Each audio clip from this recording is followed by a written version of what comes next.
Last Saturday in the regional semifinals, the Cardinals of Mentor shocked Northeast Ohio by knocking off St. Edwards after being down by over 20 points with only 14 minutes left in the game. The Mentor Cardinals scored the game's final 28 points by scoring 4 unanswered touchdowns to take a 63-56 victory and land them a slot in the regional final game versus St. Ignatius Saturday. We just went out there and executed.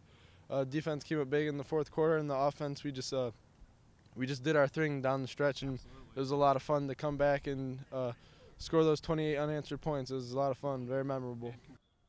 As the Mentor Cardinals ready to take on the St. Ignatius Wildcats this Saturday in the Division I Regional Championship game, head coach Steve Trevisano left some unique motivation for his players this week at the stadium in the form of the score of the previous meeting between these two teams.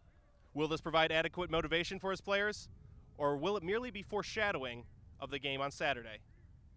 At Jerome T. Osborne Stadium for WOCB News, I'm Shaun Eberle. Cleveland sports fans have long been suffering through years of disappointment, of losing seasons, and failed attempts at championships.